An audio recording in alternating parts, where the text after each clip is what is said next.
திமுக 2021 தேர்தலில் 505 வாக்குறுதிகள் கொடுத்திருந்தாங்க.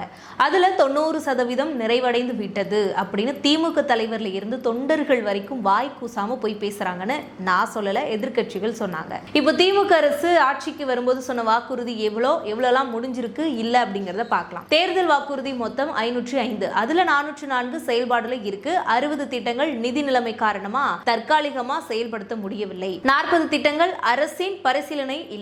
37 திட்டங்கள் ஒன்றிய அரசின் நிதி உதவி மற்றும் அனுமதிக்காதது அப்படின்னு இருக்கு. இது திமுக தரப்புல சொல்லியிருக்க ஸ்டேட்மெண்ட். திமுக தேர்தல் அறிக்கையில கொடுத்த பல வாக்குறுதிகளை நிறைவேற்றலன்னு எதிர்க்கட்சிகள் குற்றம் சாட்டிட்டு இருக்காங்க. அது என்னென்ன அப்படிங்கறதையும் பார்க்கலாம். மாணவர்கள், விவசாயிகள், பெண்கள், அரசு ஊழியர்கள்னு பல தரப்பினருக்கு கொடுத்த வாக்குறுதிகள்லாம் நிறைவேற்றப்படவில்லை அப்படின்னு பாதிக்கப்பட்டவர்களே கொஞ்சம் மாசத்துக்கு முன்னாடி பல கட்ட போராட்டங்கள்லாம் பண்ணாங்க. அது எல்லாருக்குமே தெரியும். இப்போ மாணவர்களுக்கு திமுக அரசு சொன்ன வாக்குறுதி என்னன்னு பார்த்தனா, பட்டப்படிப்பு கல்வி கடன்கள் தள்ளுபடி செய்யப்படும்னு சொன்னாங்க. ஆனா அது செய்யப்படவில்லை. மாணவர்களை குற்றம் சாட்டிட்டாங்க. மாணவர்களுக்கு அதிமுக ஆட்சி காலத்துல கொடுத்த லேப்டாப் வழங்கும் திட்டம் திமுக ஆட்சியில நிறுத்தப்பட்டுச்சு. தேர்தல் நெருங்கி வரும்போது மாணவர்களுக்கு லேப்டாப் கொடுத்தாங்க. ஆனா அது எல்லாருக்கும் வந்துச்சான்னு கேட்டா இல்ல.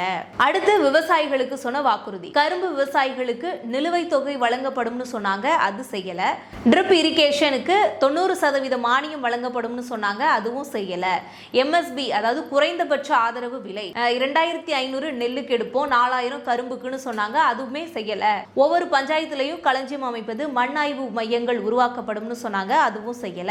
ஆனா நானும் டெல்டாக்காரன் டிமிக்கு தான் கொடுத்தாருன்னு ஸ்டாலின் அவர்களை விவசாயிகள் குமுறிட்டு இருக்காங்க. அடுத்து பெண்களுக்கு சொன்ன வாக்குறுதிகள், சுய உதவி குழுக்கு அதாவது SHG 25% மானியம், கடன் வசதி கொடுக்கிறோம் அப்படின்னு சொன்னாங்க. கொடுக்கல.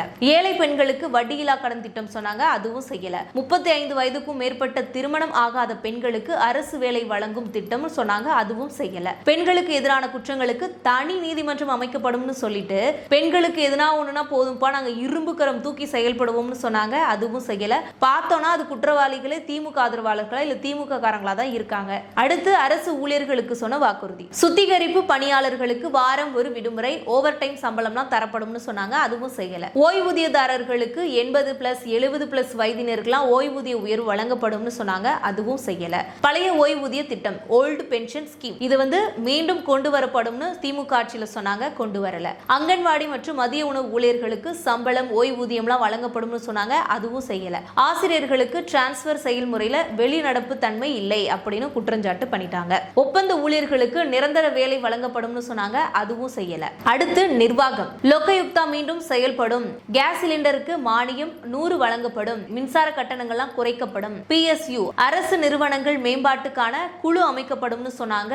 எதுவுமே செய்யல. அடுத்து ஆவின், பால் விலை, பால் கொள்முதல் மற்றும் தரம் குறித்து பிரச்சனைகள்லாம் சீர் செய்யப்படும் சொன்னாங்க. அதுவும் செய்யல. அடுத்து தமிழ் கலாச்சாரம், செம்மொழி தமிழ் மையம் அதாவது central institution of classical Tamil மேம்படுத்துவோம்னு சொன்னாங்க. அதுவும் செய்யலன்னு பல குற்றச்சாட்டுகள் எழுந்துகிட்டே தான் இருக்கு இந்த திமுக ஆட்சியில.